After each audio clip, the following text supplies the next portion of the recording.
مشکلی نیست که هویت جدیدت رو نمیدونی و نمیشناسی. مشکل اینه که مغزت هنوز فکر میکنه تو همون آدم قدیمی هستی. ببین، ما تو قسمت‌های قبل درباره ساختن هویت جدید حرف زدیم.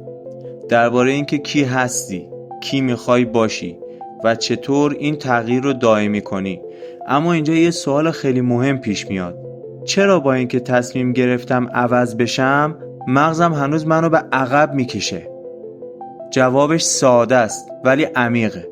مغز عاشق چیزهایی که آشناه براش، نه چیزهای درست، نه کارهای درست.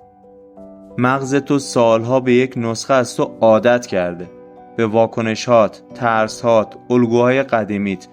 حتی اگه اون نسخه اذیتت کرده باشه، مغز میگه حداقل میشناسمش. پس وقتی تو تصمیم میگیری آدم جدیدی باشی، مغز مقاومت میکنه. نه چون بدخواهته ها، چون وظیفش بقاه، نه رشد. اینجا دقیقاً جاییه که اکثر آدما کم میارن. یه مثال ساده بزنیم. فرض کن سالها آدمی بودی که زود ناامید میشدی، کارها رو نصفه رها میکردی، از دیده شدن میترسیدی. حالا یهو تصمیم گرفتی آدم با اعتماد به نفس تری باشی. تو ذهنت میدونی چی میخوای، ولی مغزت میگه نه، این تو نیستی. حواست باشه یه موقع خراب نکنی. اینجا باید بدونی همسوسازی مغز با هویت جدید با حرف زدن درست نمیشه. با تجربه کردن اون افکار، با به عمل در آوردن اون افکار درست میشه. مغز رو چطور قانع کنیم؟ مغز فقط به یک چیز اعتماد میکنه دوست من، شواهد. نه انگیزه، نه شعار، نه هیجان لحظه‌ای. شواهد کوچک ولی تکرار شونده. یعنی چی؟ یعنی اگه هویت جدید اینه که من آدمی هستم که شروع میکنه و ادامه میده، لازم نیست که بیای یه کار خیلی بزرگ بکنی. لازم نیست آپولا هوا کنی. لازم نیست دنیا رو بلرزونی. فقط کافیه هر روز یه کار خیلی کوچیک انجام بدی که به مغزت بگه آره، این نسخه جدید واقعی منه. اینجاست که جملات تأکیدی درست وارد میشن، نه از اون جملات الکی که مغز پسشون بزنه. جمله تأکیدی درست یعنی چیزی که قابل فهم باشه. بیا یکی دوتا مثال بزنیم ما هم. وقتی میگی من فوق‌العاده‌ام و هیچ ترسی ندارم، کاملا اشتباهه. درستش اینه که بگی من دارم هر روز شجاع‌تر از دیروز میشم. یا وقتی میگی من همیشه آدم موفقی هستم، اشتباهه. باید بگی من یاد گرفتم حتی وقتی اوضاع برام سخت میشه ادامه میدم.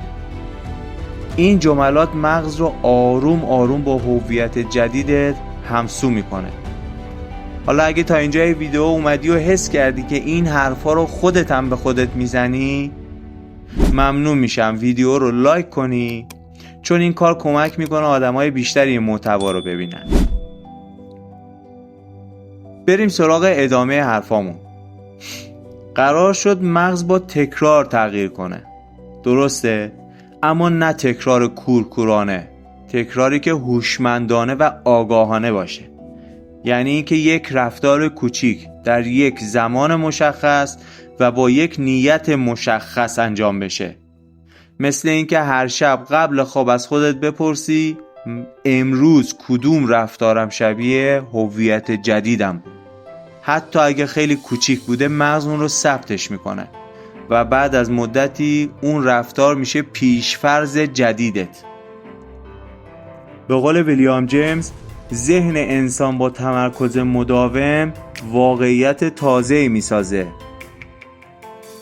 هویت جدید ساخته نمیشه، تمرین میشه تا طبیعی بشه. وقتی مغز ببینه تو دست بردار نیستی، دیگه مقاومت نمیکنه، شروع میکنه به همکاری کردن با خودت. اونجاست که میبینی تصمیم گرفتن راحت‌تر شده، شکت کمتر شده، برگشتن به نسخه قدیمی سخت‌تر شده و این یعنی همسویی.